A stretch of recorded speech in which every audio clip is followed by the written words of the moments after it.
Good morning everyone. આગળ જોઈએ આપણે શ્વસન સંતુલિત શીટ. હવે શ્વસન સંતુલિત શીટ એટલે શું? તો કે જારક શ્વસન વિશે આપણે જોયું. જારક શ્વસનમાં મુખ્ય કેટલા તબક્કા છે? 3 તબક્કા છે. જારક શ્વસનમાં મુખ્ય 3 તબક્કા છે. આ કયા 3 તબક્કા છે? તો જેની અંદર પહેલો તબક્કો જે હતો કયો હતો? ગ્લાયકોલિસિસ. બીજો તબક્કો કયો હતો? ક્રેબ્સ ચક્ર. ત્રીજો તબક્કો ઓક્સિડેટિવ ફોસ્ફોરાયલેશન. આ 3 તબક્કા પૂર્ણ થાય એટલે જારક શ્વસનની ક્રિયા પૂર્ણ થાય. તો આ જે 3 તબક્કા જે છે એ ત્રણેય તબક્કામાં કેટલા એટીપીનું સંશ્લેષણ થાય છે. બરાબર છે? જે નીચે પ્રમાણે છે, જેને શ્વસન સંતુલિત શીટ કહેવાય. કે જારક શ્વસન દરમિયાન ગ્લાયકોલિસિસ, ક્રેબ્સ ચક્ર, ઓક્સિડેટિવ ફોસ્ફોરાયલેશન આ 3 તબક્કામાં કે કુલ કેટલા એટીપીનું સંશ્લેષણ થાય છે, જેને શ્વસન સંતુલિત શીટ કહેવાય છે. જોઈએ આપણે વારાફરતી દરેક તબક્કા દરમિયાન. પહેલો તબક્કો જે છે ગ્લાયકોલિસિસ, એટલે કે ગ્લાયકોલિસિસ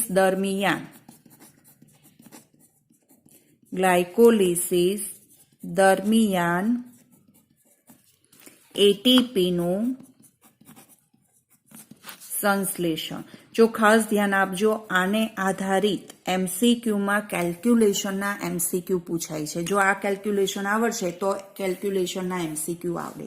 હવે કે ગ્લાયકોલિસિસ જે છે કે જેમાં આધારક આધારિત કુલ કેટલા એટીપીના અણુ સર્જાય છે, તો તેની અંદર આધારક આધારિત આપણે 2 ક્રિયા જોઈ ગયા હતા, ફોસ્ફોરીકરણ અને વિફોસ્ફોરીકરણ, ફોસ્ફોરાયલેશન, ડિફોસ્ફોરાયલેશન. કે જેની અંદર વિફોસ્ફોરીકરણની ક્રિયામાં કેટલા એટીપીનું નિર્માણ થાય છે? 4 એટીપીનું નિર્માણ થાય છે. બરાબર છે? વિફોસ્ફોરીકરણ દરમિયાન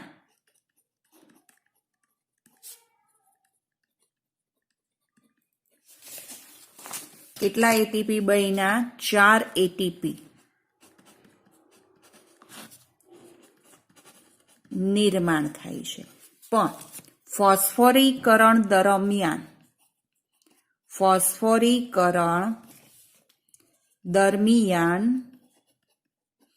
કેટલા એટીપી વપરાય છે? આજે અહીંયા આપણે પહેલો તબક્કો જોઈ ગયા હતા, ફોસ્ફોરાયલેશન, ફોસ્ફોરીકરણ, 1 એટીપી અને 2 એટીપી, એટલે કે ટોટલ કેટલા એટીપીનું નિર્માણ થાય છે? કેટલા વપરાય છે? 2 એટીપી વપરાયા. બરાબર? 4નું નિર્માણ થયું, પણ કે ફોસ્ફોરીકરણ દરમિયાન 2 એટીપી વપરાયા. કેટલા બાકી વધ્યા? 2 એટીપી જે છે એની ચોખ્ખી પ્રાપ્તિ થાય છે. હવે આ 2 એટીપી કે જે આધારક આધારિત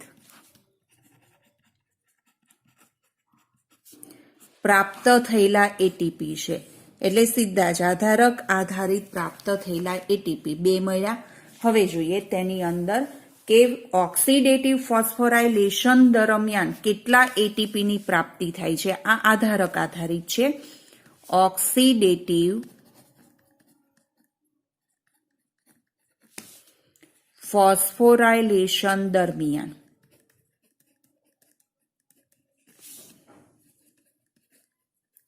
કેટલા એટીપી બને છે.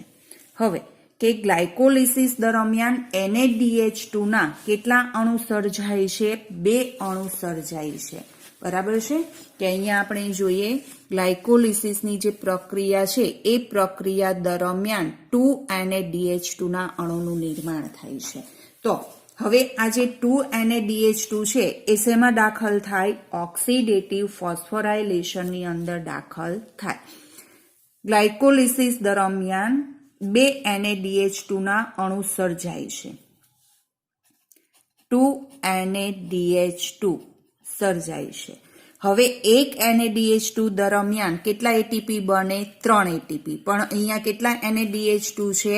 2 NADH2 છે એટલે 2 ગુણ્યા 3 એટીપી.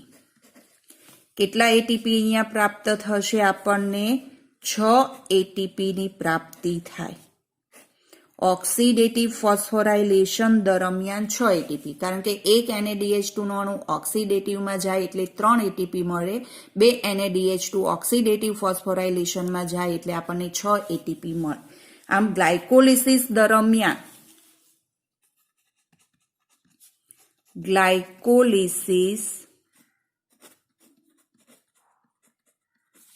દરમિયાન કુલ એટીપી કેટલા પ્રાપ્ત થાય છે? તો તેની અંદર આધારક આધારિત કેટલા એટીપી આપણને અહીંયા પ્રાપ્ત થયા? 2 એટીપી. બરાબર. અને ઓક્સિડેટિવ ફોસ્ફોરાયલેશન દરમિયાન કેટલા એટીપીની પ્રાપ્તિ થઈ? 6 એટીપીની પ્રાપ્તિ થઈ. તો અહીંયા ટોટલ કેટલા એટીપી મળે છે? 8 એટીપીની પ્રાપ્તિ થઈ. એટલે ગ્લાયકોલિસિસ દરમિયાન ટોટલ કેટલા એટીપીની પ્રાપ્તિ થાય છે? 8 એટીપીની પ્રાપ્તિ થાય છે. ખ્યાલ આવ્યો? આ ગ્લાયકોલિસિસ દરમિયાન થતા એટીપીની પ્રાપ્તિ. હવે જોઈએ આપણે બીજા તબક્કા દરમિયાન. બીજો જે તબક્કો હતો ક્રેબ્સ ચક્ર દરમિયાન એટીપીની પ્રાપ્તિ વિશે.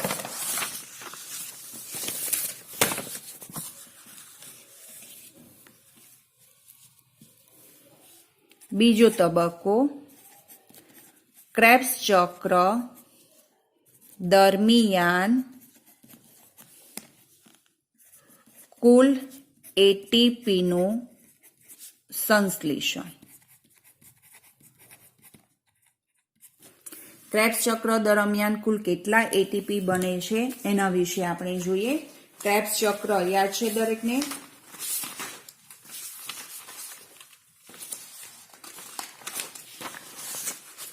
જેની અંદર આપણે જોઈએ સૌ પ્રથમ આધારક આધારિત એટીપી, કે એક પાયરુવિક એસિડનો અણુ દાખલ થાય ત્યારે આધારક આધારિત એક એટીપી બને છે. અને કેટલા અહીંયા 2H+ મુક્ત થાય છે? 1 2 3 બરાબર 4 અને 5. 5 માંથી 4 NADH2 બને અને એક FADH2 નો અણુ બને છે. બરાબર છે. આ ગણતરી હતી પાયરુવિક એસિડના એક અણુ માટે. પણ આવા 2 અણુ દાખલ થાય એટલે કે 8 NADH2 બને, 2 FADH2 અને 2 એટીપી. જોઈએ આપણે આખી ગણતરી જે છે. પાયરુવિક એસિડના વિઘટન દરમિયાન ક્રેબ્સ ચક્ર દરમિયાન 4 તબક્કે NADH2 નું નિર્માણ થાય છે. બરાબર છે. હવે આજે 4 તબક્કે NADH2 નું નિર્માણ થયું અને એક FADH2 બને છે. એક FADH2 બને છે. જેથી ક્રેબ્સ ચક્ર દરમિયાન ઓક્સિડેટિવ ફોસ્ફોરાયલેશન દરમિયાન કેટલા એટીપી બને? એટલે 4 તબક્કે NADH2. આ 4 NADH2 બન્યા છે. એક NADH2 3 એટીપી, તો 4 NADH2 ગુણ્યા 3 એટીપી. કેટલા અહીંયા પ્રાપ્ત થશે? આપણને ટોટલ 12 એટીપીની પ્રાપ્તિ થઈ.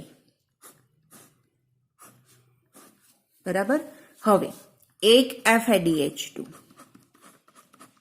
એક FADH2 નો અણુ દાખલ થાય એટલે કેટલા એટીપી મળે? આપણને 2 એટીપીની પ્રાપ્તિ થાય. તો અહીંયા ઓક્સિડેટિવ ફોસ્ફોરાયલેશન દરમિયાન કુલ કેટલા એટીપી બન્યા? 14 એટીપી બન્યા. બરાબર છે. ત્યારબાદ જોઈએ આધારક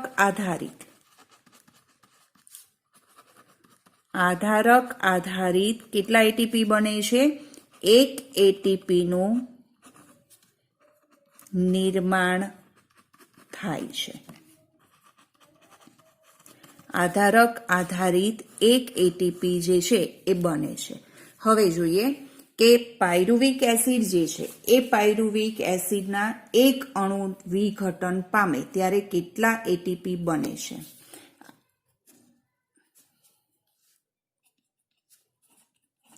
કુલ એટીપી સંખ્યા વિશે જોઈએ, જેની અંદર ઓક્સિડેટિવ ફોસ્ફોરાયલેશન દરમિયાન નિર્માણ પામતા એટીપી કેટલા છે? 12 ને 2 14 એટીપી બન્યા. જ્યારે આધારિત કેટલા એટીપી બન્યા? 1 એટીપી. ટોટલ કેટલા અહીંયા એટીપી થયા? 15 એટીપી થયા. બરાબર છે. પણ આ જે 15 એટીપી જે છે એ પાયરુવિક એસિડના એક અણુના વિઘટન દરમિયાન થયેલા એટીપી છે. હવે જોઈએ પાયરુવિક એસિડ જે છે એના 2 અણુના વિઘટન દરમિયાન કેટલા એટીપી નિર્માણ થાય છે? પાયરુવિક એસિડના 2 અણુનું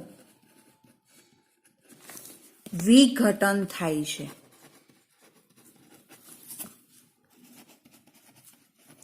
એટલે કેટલા આવશે અહીંયા? 2 ગુણ્યા 15 એટીપીની પ્રાપ્તિ. ટોટલ કેટલા થયા? 30 એટીપીની પ્રાપ્તિ થઈ.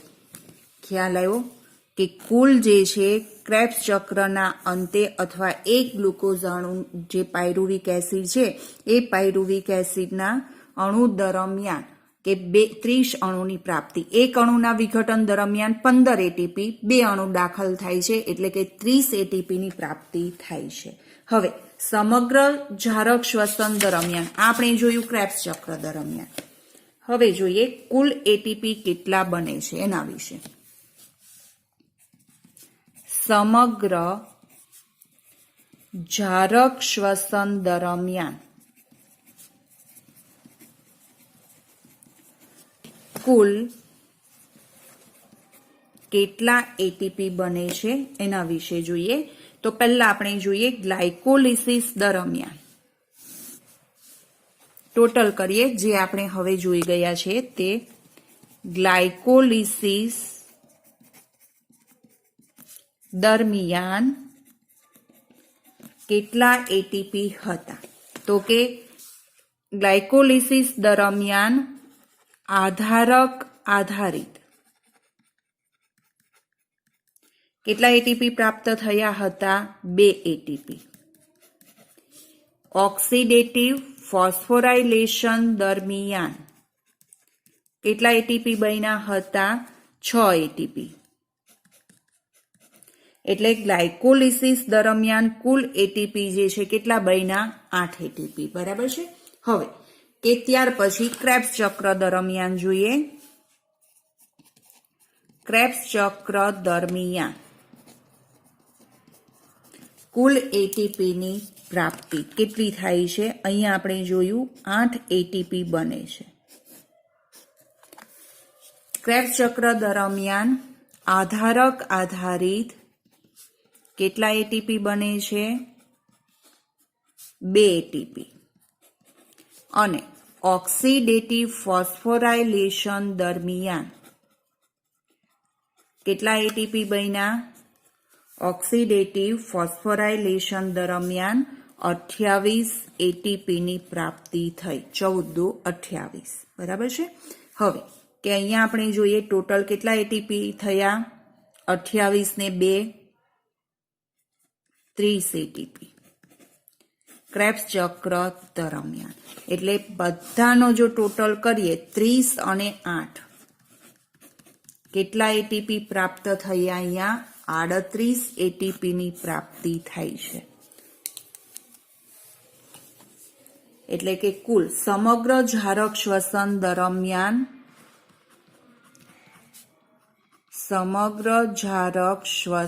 દરમિયાન કુલ 38 એટીપી બને છે. બરાબર? ઝારક શ્વસન દરમિયાન કુલ કેટલા એટીપી બને છે? 38 એટીપી બને છે.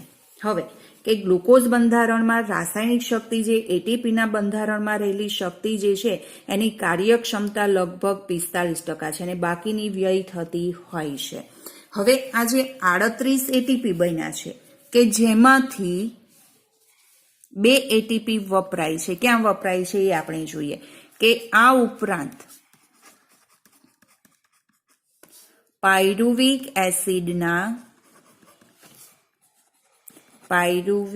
એસિડના કણાભ સૂત્રમાં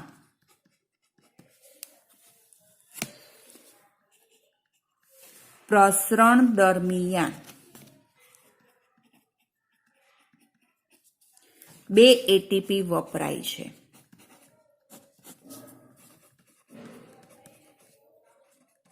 આમ સુકોષ કેન્દ્રી સજીવોમાં પ્રાપ્ત એટીપીની સંખ્યા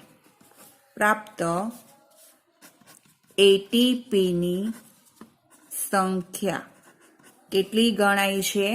36 ગણાય છે. ખ્યાલ આવ્યો?